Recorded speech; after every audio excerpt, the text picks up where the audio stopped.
Hey guys, well, I'm really excited today. I want to introduce you to Sheena Spees. I said that right? Yep, Spees? you said that right. Okay.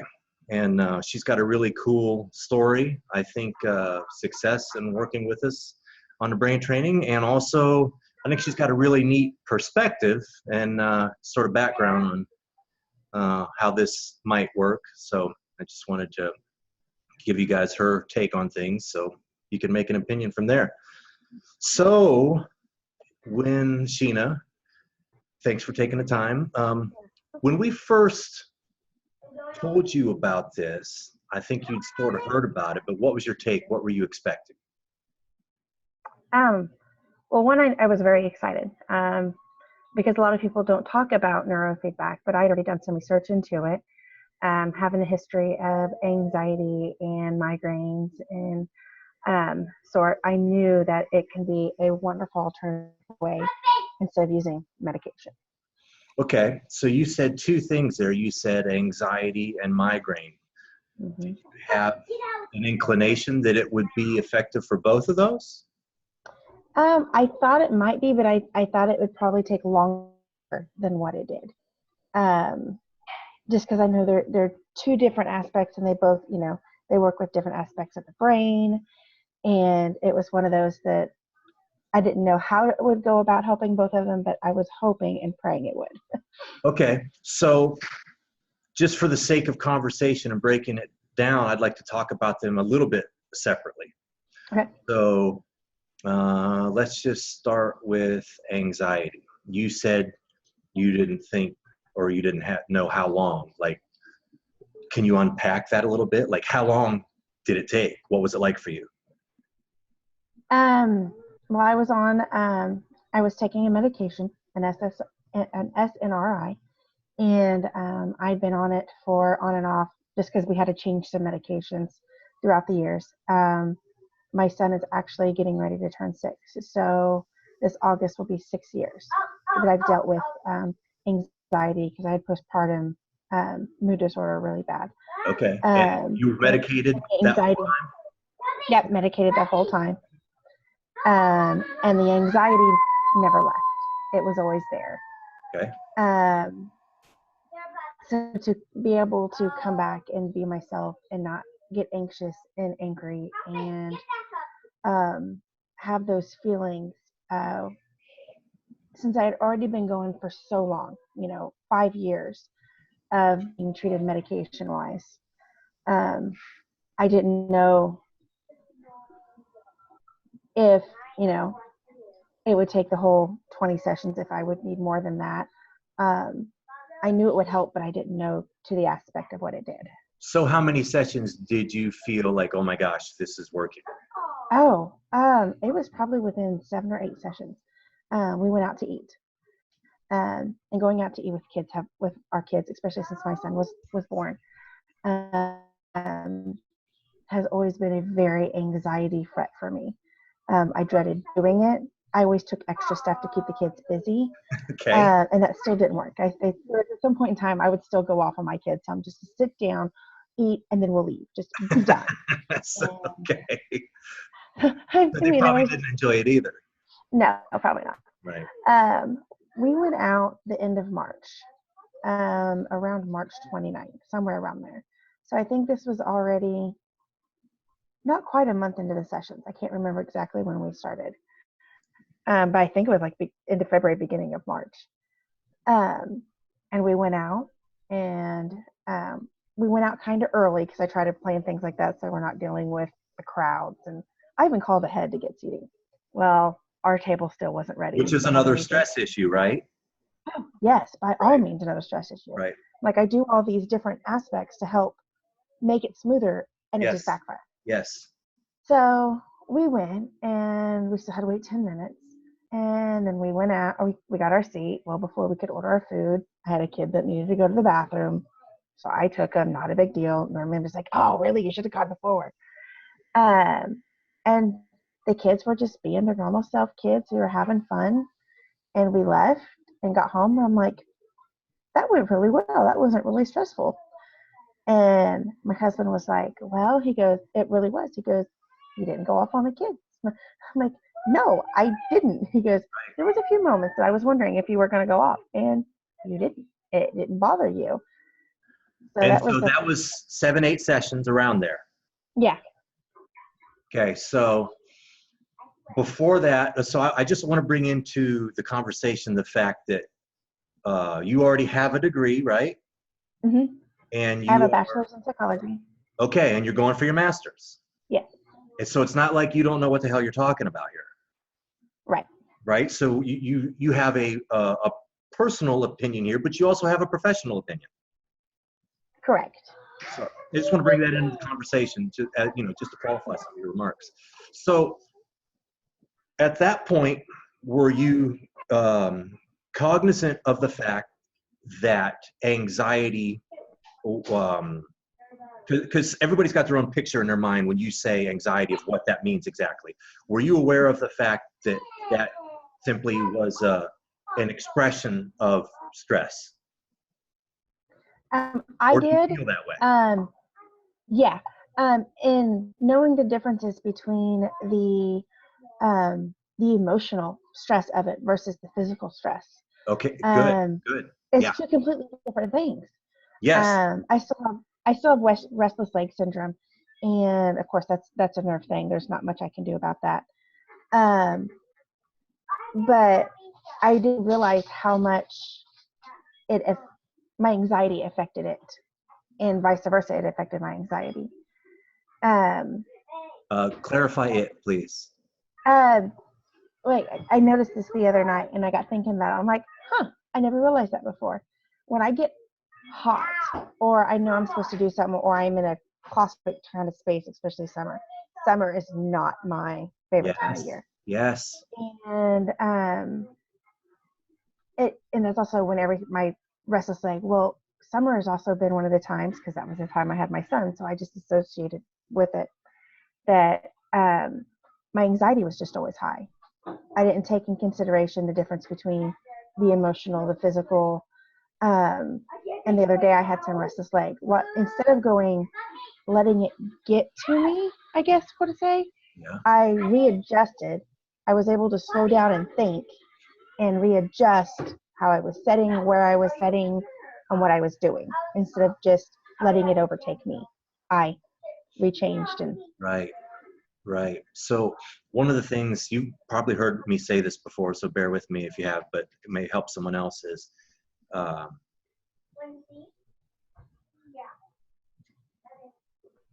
I guess, I'm not sure how to say it.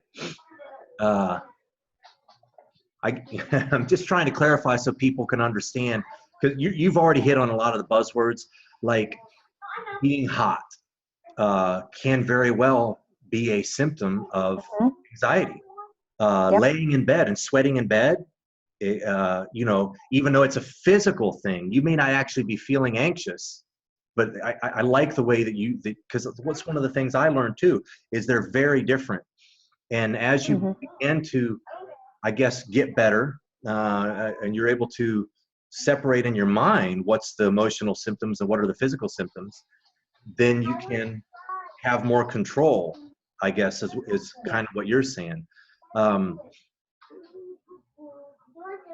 the reason I'm struggling to come up with words is because I didn't know you were dealing with the restless leg thing, and so I've got ideas in my head, and I would like to work with that in the future. But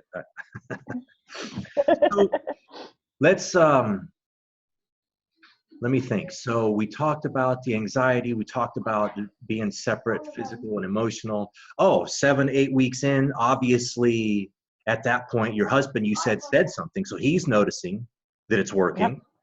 What about your kids? I'm not sure if they would have noticed at that point. Is there any point where they actually noticed you're different? They haven't said anything, but their actions. We've had a big stressor come about here in the last few weeks since I stopped sessions. We have rearranged things around the house, and we moved my mother-in-law in. So all that was a big stressor.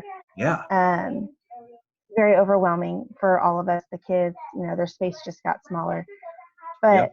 But I think with me being able to handle things a little bit better. And when I was anxious, they get along. They're overall having fun, getting along, playing together. And when they start butting heads, they can separate. Okay, so So I think, because you're the matriarch or whatever of the family, that the new state of mind that you're in is somewhat contagious in the household. hmm yes. Okay, so that kind of goes into what I was kind of thinking about, whether you're talking your spouse or your kids or your in-laws or your parents, they all can push your buttons. And this is what I was Yes. thinking of that you've probably heard me say before. One of the things I love about this is my mindset was always, just through the techniques I'd learned of breathing or heart rate variability or working with yoga practices, was, okay, here comes this feeling, this stress feeling, and I had different ways of dealing with that. Breathe hmm longer on the way out than you breathe on the way in to control my heart rate. Trying to focus on imaginative things someplace else I wanted to be in order to get my alpha brainwaves up. All things like that were all ways of sort of dealing with the symptom of the stress. But what I was talking about, those people pushing your buttons, when you rewire your nervous system, your brain, and the stress response, there's no button to push, Right. right? And to me, that's a huge breakthrough, and that was like a moment for me. I'm not dealing with this because there's nothing to deal with in the first place. Right. I mean, are you experiencing that as well? Yeah.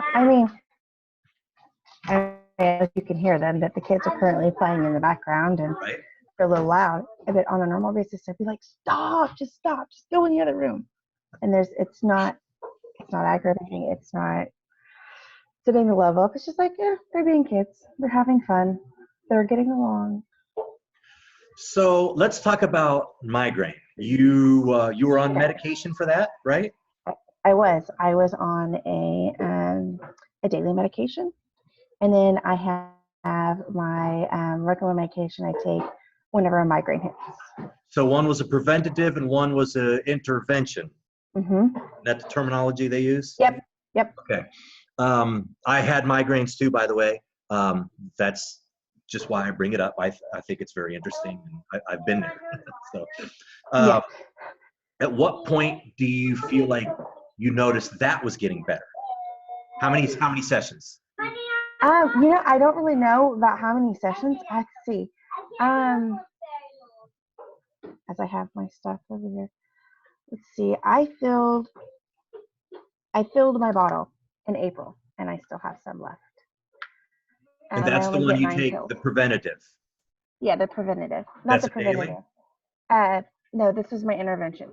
Oh, okay. Intervention medicine. Because I was still on my preventative for a while. Okay. But I had my interventions, and I only get 9 pills a month. That's it. Right. And even after I got my daith pierced, because that's a big help reliever because there's acupuncture sensors. Right. After I did that, I went from having 4 or 5 a week to about 2 or 3. Well, you add up 2 or 3 for a month period, you're still just barely making it through with the medication. Yeah, and that's with the preventative. And that's with the preventative. Okay. And then it went through, and I filled them. And come May, I still had all my pills. I'm like, well, this is interesting. Okay. So I had gone, and I still had pills from March too, because Okay. I filled them anyway. From the March one, I still had left over. I'm like, well, I'm gonna get April because you never know when it's gonna hit. Right. And I still had the ones from March, and I still had all the ones from April. So I didn't fill in May. So at this point, are you experiencing no migraines or just less? I've less. I actually, let's see, during the whole time, through the whole 20 sessions, I think I had 2, which was one of those that, I came in and said I had that And migraine. 20 sessions, we were doing about 2 a week, right? So that was about 10 weeks. Yeah. So 2.5 months. Okay, now when I say less, just to clarify for other people, Less frequent migraines and or less intense? Yes. Both. Both. If I get a headache, I can take some Tylenol, ibuprofen. Not a big deal. That's huge, because I would say Huge. the same. I can't even say that I'm getting migraine, but I will say I do get headaches that have symptoms that remind me of when I got the migraine, Yeah. but an ibuprofen knocks it out. What's big for me is actually, believe it or not, a nap can fix it sometimes. Yeah. It's awesome.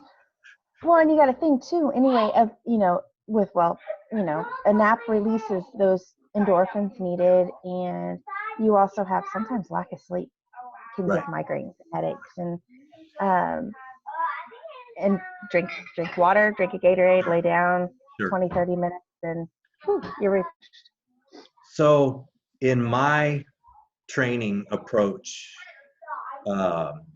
migraine is simply an expression of your body brain of expressing stress. Mm-hmm. In the psychology background, is migraine acknowledged as a symptom of stress? Yes. Okay. It's a symptom of stress. It's a symptom of, in all reality, it's also a symptom of anxiety. Okay. Okay. That's what anxiety is stress. So. Right.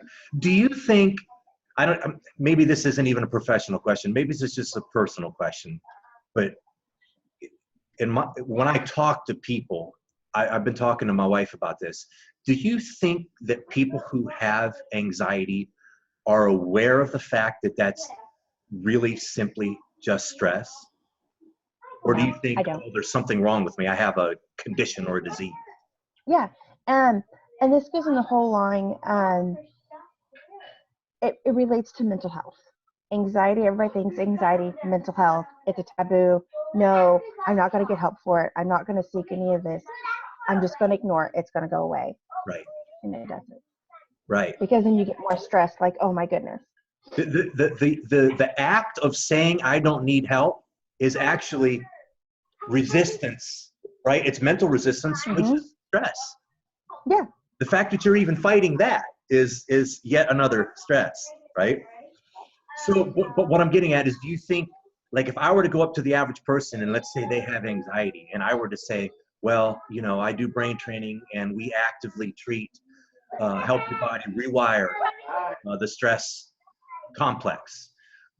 Do you think the average person would say, oh, that should be effective for anxiety? That should help me. Do you know what I'm saying? Do you think they know it's stress? I know everybody feels stress when they're anxious, but I mean, do you think they actually, most people think that it's literally,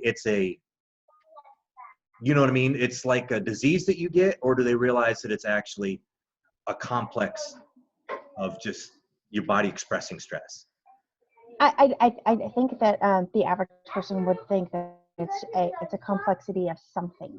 Okay. They don't know what it's a complexity of. And when a average person who either one doesn't have the panic attacks and realize something is wrong.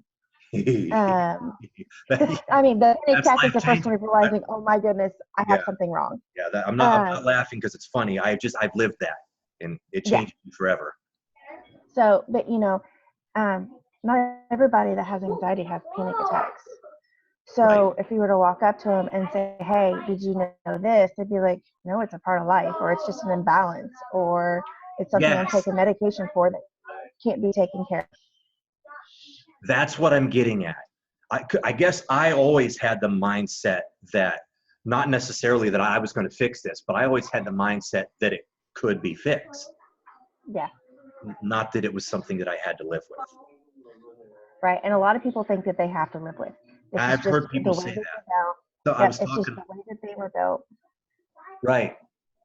Yeah. I was talking to somebody that I care about, and I was talking about, I was just excited. I'm excited about this because I help people with it and because I've lived through it. And I was sharing it with them. And that's what this person said. They're like, well, anxiety isn't something you just get over.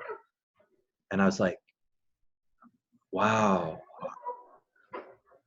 You know what I mean? Because I didn't want to attack her because I know where she's coming from. But I was all excited because that's exactly what happened to me. Like it's no Yeah. longer a part of my life. I don't have to mitigate it. I don't have to address the symptoms. It's not there. That's why we've chosen to call this mental youth, because to me, that's what it feels like. It feels like I got Oh yeah. 10 years back, Hmm. right? Before the Oh stresses, yeah. we all have our own traumas and stresses, but that some terrible things happened to me in the last 10 years. And I feel like I have the mental resilience now that I had before those things happened. Yeah. And I agree. And that's what I deal with a lot of my postpartum moms. Is that they now have this anxiety, and of course it's new to them. They don't know how to deal with it, and they have this anxiety, and they have so many people telling them, "Oh, get over it, get over it, get over it." And It's in I'm your like, head. yeah, and it's like it's not just in your head. It's not something you can just get over on your own. Right. And it's like I told them, I said there are alternative methods to work through it, and you don't have to medicate. Um, and you can medicate and do alternative methods at the same time. That is Right. up to you, but it is not something you can just snap your fingers and it's done. Right. It's an important distinction that I like to make for me as a coach, is that I do not work with the mind. I Definitely. I practice a lot of those techniques, and I believe in a lot of those techniques. That's just not what I do as a coach. I work with the brain, which is Yes. a part of the physical body. And that's what we're talking Mhm. about here, the association with anxiety and migraine. You feel migraine in your entire body, Oh yeah. right? I get it in my gut, like I'm going to vomit, in my Yep. ears and all, right? Um, so I just want to make that distinction, that so we're talking about it, it's just in your head. That's sort of an ethereal concept, as in you can think about it, or in your subconscious or whatever. What we're talking about is actual physical brain waves that can be mapped and can be changed, because the brain is plastic, Well, right? yeah. Neuroplasticity.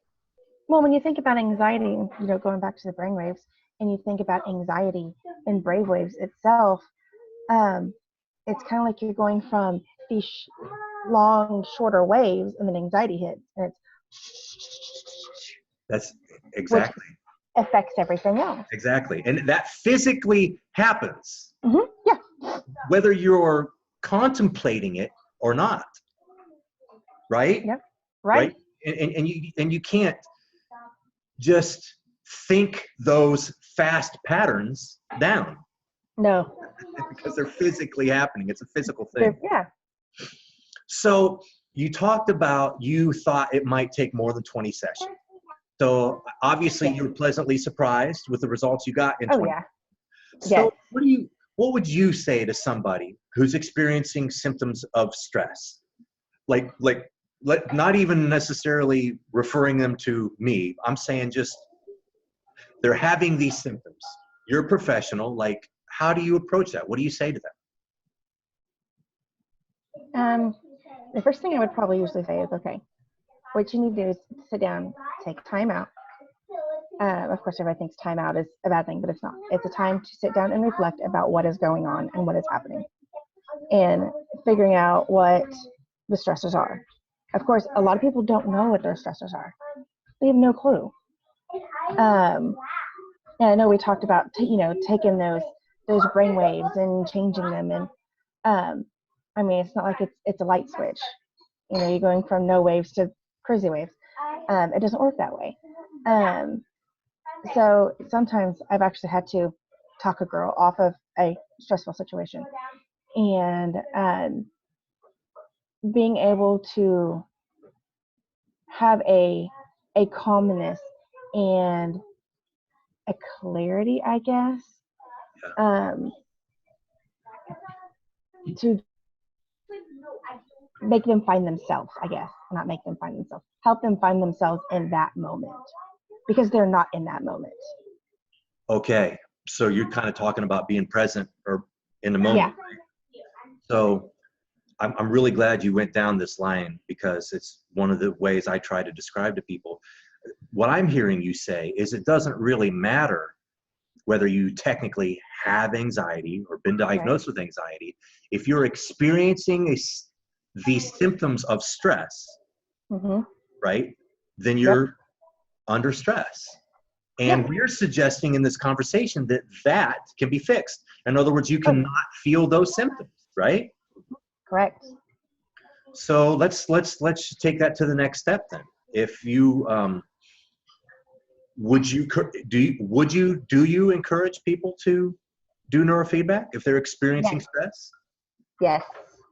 And go ahead. I've got a couple of people right now that I have talked to and mentioned, and they're like, "Oh, let me do some research into it. Let me see exactly what it is, and I'll get back to you on it." Okay. So that's frustrating for me. I know, right? Right. So, again, I guess you're the professional, and they know that. Mm-hmm. Do you think that's general skepticism, or do you think that's just because nobody's heard of neurofeedback?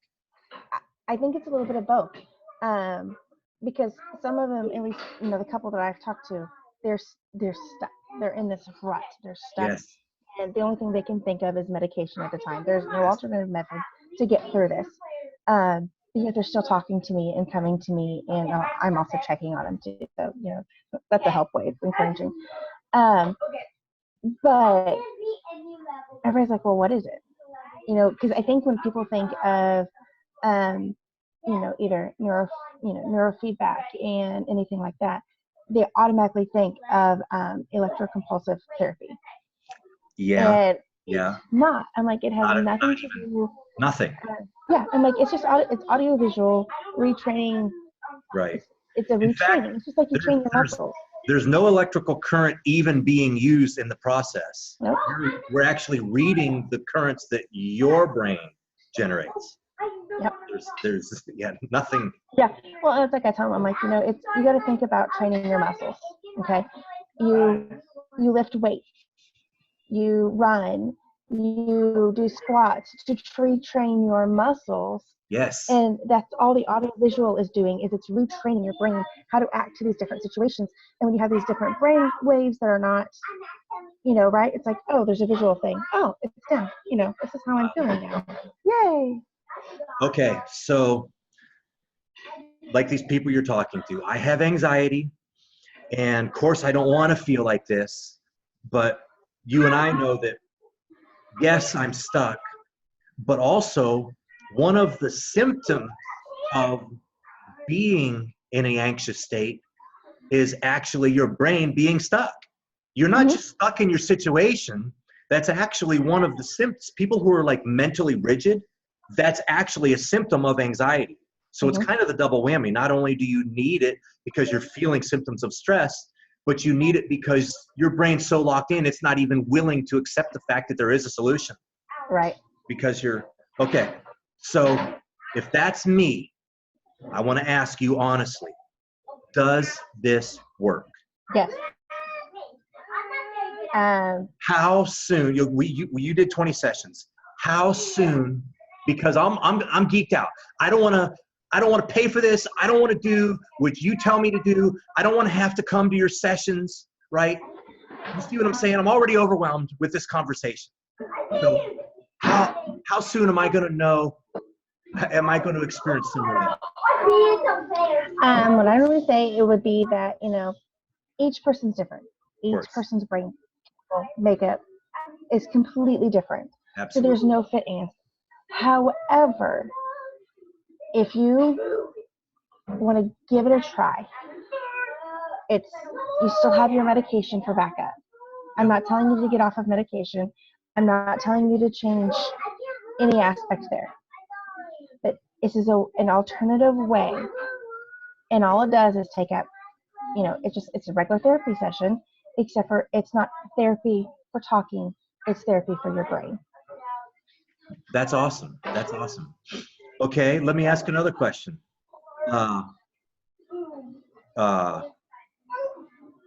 Just for the sake of people who are going to come to me, am I for real? Are you for real?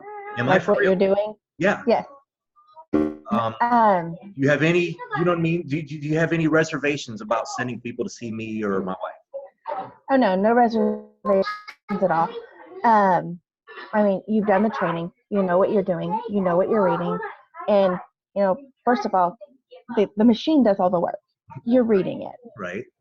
So No, it's true. I mean, yeah, I mean, it's not like we've talked about, it's like we said, you're not telling the computer what to do by any means. Right. So we're there to help interpret the information. Because a lot of people will look at the graphs and be like, I have no clue what you're talking about. That's right. No clue. But like we have gone through too, as being a coach, you're also there, hey, after this last session, I'm kind of feeling a little weird. I'm feeling extra on edge. It's like, okay, so we need to dial that down a little bit and let's do this next go round and then get into it. Let's talk about that. Did you have sessions where you felt like it wasn't totally positive? I had one session that I left feeling great, but I want to say it's the next morning. I woke up and I was just extra on edge. I don't know if it was the stressors going on or if it was just I was just an on edge kind of day, which we had talked that, we pushed things a little bit further. We went a little bit longer that time. Okay. So we're like, why not? This is where I'm at. So Right. let's see what we can do. But the next day I was fine. Okay. So we didn't do anything to address that. It just went away.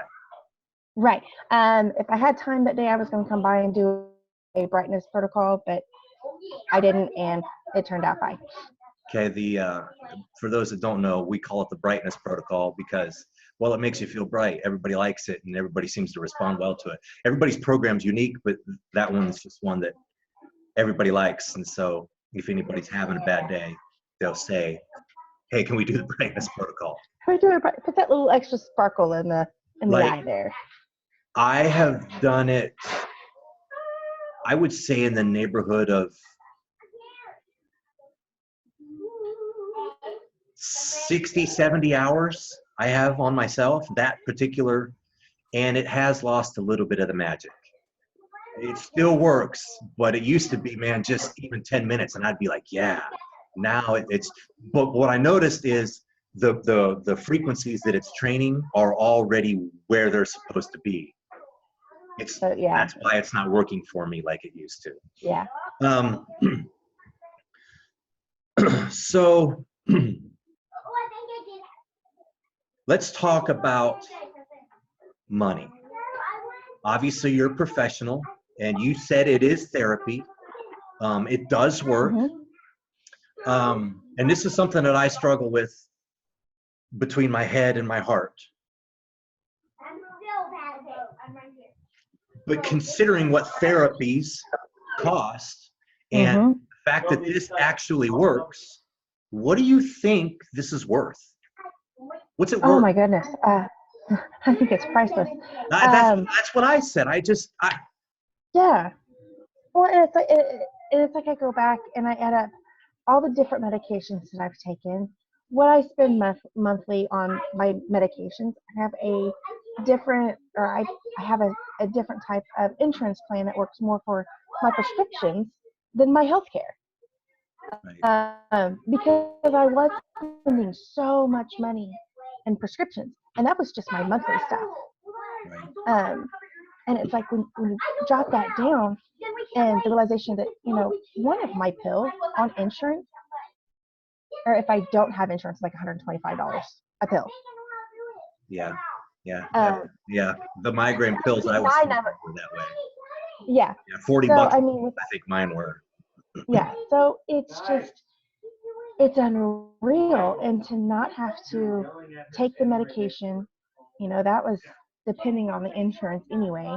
That was a good, $25 for one medication, $25 for another medication. But if I wasn't willing to change something, that stuff I was going to be on for the rest of my life. And you and I both know more. There would be additional medications eventually. Oh, yeah, for sure. That's a slippery slope.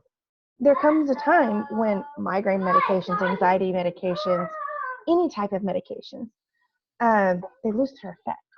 Yes. And I feel that's kind of where I was getting with this medication, because this particular one I've been on for 4 years now. And I honestly felt like I was starting to lose, and I didn't want to up it anymore. Right. Yes. Um, Which but it was causes losing. anxiety in itself. Don't think about Yeah. So, it's just, go back to think about how much I've already spent. I mean, I've had migraines since I was 17 years old. And I'm 36, 37, somewhere around it. Yeah. there. 20 years. So, yeah.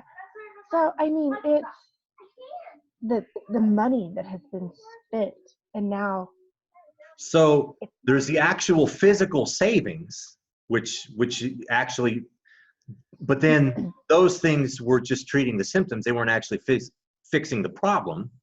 So, yeah. like you said, that it's difficult to put a price on feeling great, on having more quality time with your family, of Oh, yeah. not being irritated with your kids. I mean, yeah, I tell people that all the time. I would get home from work, and the kids are just running around being kids, and I'm like, just give me a half an hour, give me an hour. I got to take a shower, take a nap. You know what I mean, to decompress. Yeah. And then I would lay down and be like, man, you're a jerk. You've been thinking all day about coming home and see the kids, and as soon as you see them, you don't want to be around them. Yep. Which is kind of, just to me, right? I said to myself, this is stupid. Hmm. Well, and on a normal basis, even before I started this, I was dreading summer because, The heat. there's the heat, but then there's being at home all the time with kids. Oh, because All the the time. kids are out of school. Kids are out of school. I'm out of school. Well, Yeah. from subbing. Yeah. And, but yet I'm still doing my actual schoolwork. But I'm with them 24/7 now, at Right. least at school time. I got away. So I was dreading it. And so far, I mean, our first month has been a little crazy, a little rocky with doing the move and everything. But Yeah, well, you got each week hammered. we're That's a playing. big life change. Yeah. That's not a small thing. We moved, and I think I experienced just a few symptoms, and I was kind of surprised. And I said something to my wife. I said, man, and she said, babe, we've been moving for a month. She said, and I was like, Hmm. oh yeah, I guess all that considered, I'm doing really well. But now that we're settled in, that's the thing I want to, I guess, point out is we talked about it being stress. It's not, because she said, and I will say, I'm not a doctor. I am not a professional in any way. I am a coach. That being Yep. said, I don't treat any condition. As a matter of fact, no matter what your symptoms are, what I do isn't going to change. I am going to address the unhealthy patterns in your brain, and we're going to train, like she said, just like a fitness coach, which I am, by the way. We're going to train those negative patterns into positive patterns. So that all being said, whether you call it depression, anxiety is irrelevant. We've already kind of established in this conversation, you're experiencing symptoms of stress. Yeah. I like to include physical symptoms of emotional trauma, right? Because I'm not sure that all people, one of the other ladies we work with went through a really bad divorce, and she's Mm. very keenly aware that that's when the problem started. Oh, yeah. Of course, it's stressful, but for her, that was flat out trauma. It was, Hmm. an unhealthy relationship, and that's what caused her body, brain, which is the same thing, by the way, Yeah. to start expressing symptoms of stress. But for her, that was trauma. So I like to say that anyway. So any person who's experiencing these symptoms of stress or trauma, not physical trauma, we're not talking about brain injury, right? We're talking about emotional trauma. You said it's priceless. You said you would encourage him to do it. I'm a coach, so part of my role is to motivate people, but also, because I've lived this, my heart, if there's anything else that you have to add that would get somebody off the couch, out of their comfort zone, you know what I mean, to give this a try, just what would you say? Help me help them. You know what I'm saying? Because Yes. you've lived this, and people need to hear your story. They need to know this works. They need to know. See, it makes me cry when I think about it. And I told my wife this. I know there are people who are laying in bed at night crying out to God saying, this isn't my lot in life. There has to be something. And I know they are because I'm one of those people.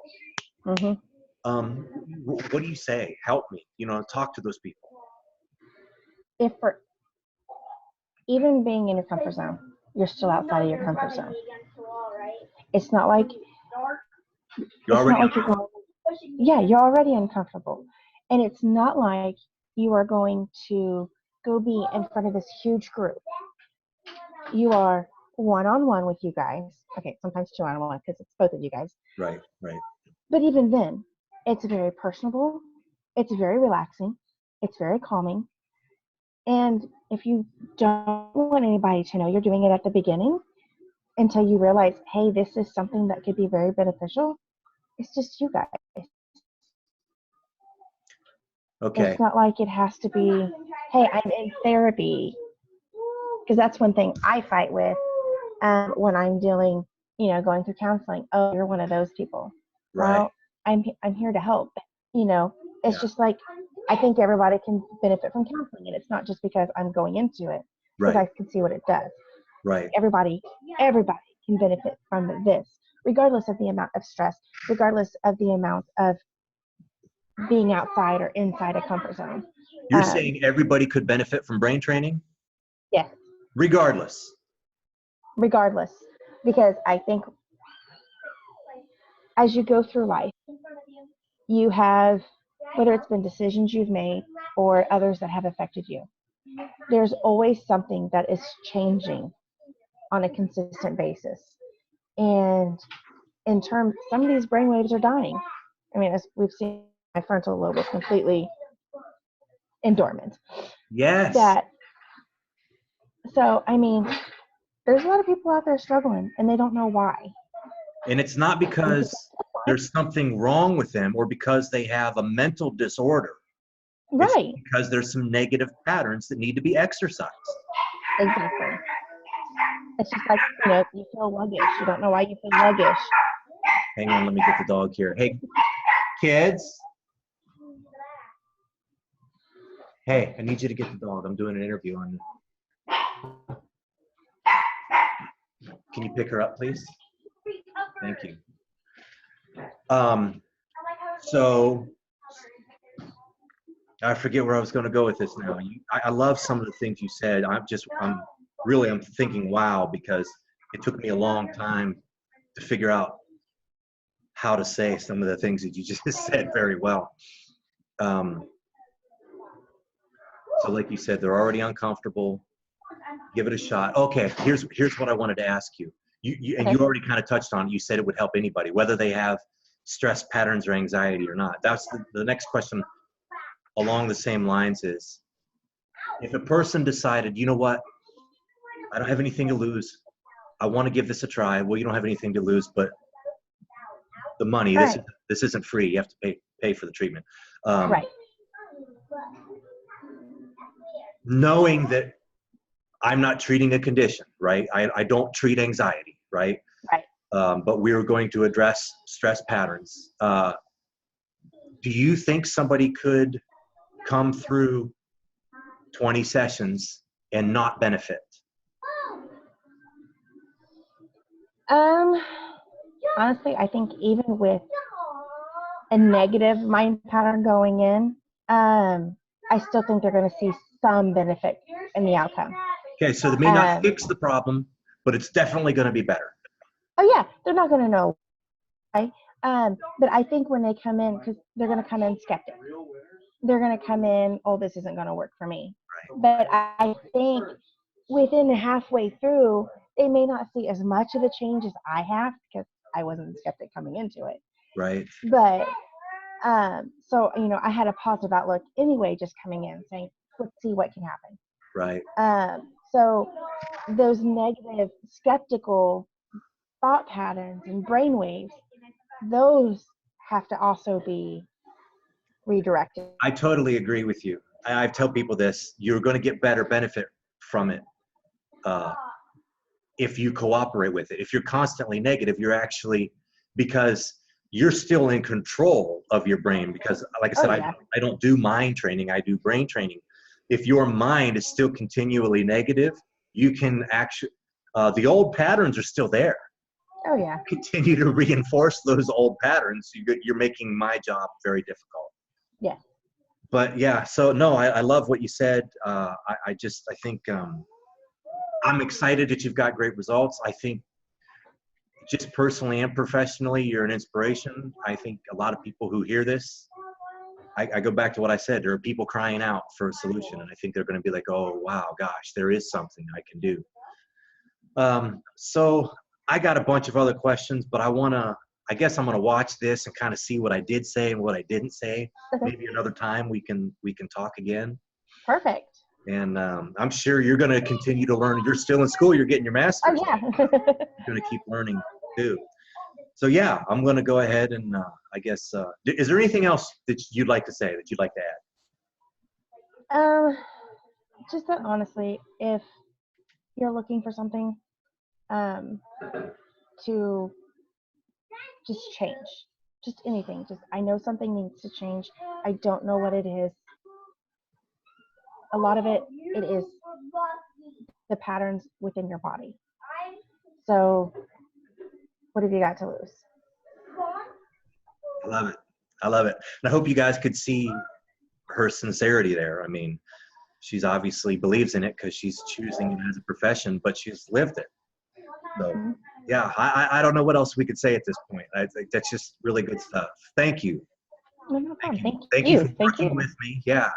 No, it's been life-changing to experience the change with the brain training, but also for me to pursue this as a coach and professional. I'm overwhelmed. I am, full of joy and hope for the future. It's like I was telling your wife, I think the week after, I'm like, this feels weird. I'm not coming in. What do I do? But it was nice to know that I still had that positiveness, that upliftingness to myself, not this, oh my goodness, I need to go. Why can't I go? I don't know. It wasn't. So hope. Yeah. Right. And I told my wife, I said, hope is a commodity that I personally believe should be expressed with the utmost integrity. Yeah. If you're a person who promises hope and cannot deliver, that is diabolical. and yeah, I take that very seriously, because I know that we promise hope and I believe we deliver. I agree. Okay. Well, thanks, Sheena. Not a problem. Thank you. Soon, and hopefully we'll set up another interview too. Sounds great. Have a great evening. Thank you. You too. All right. Bye.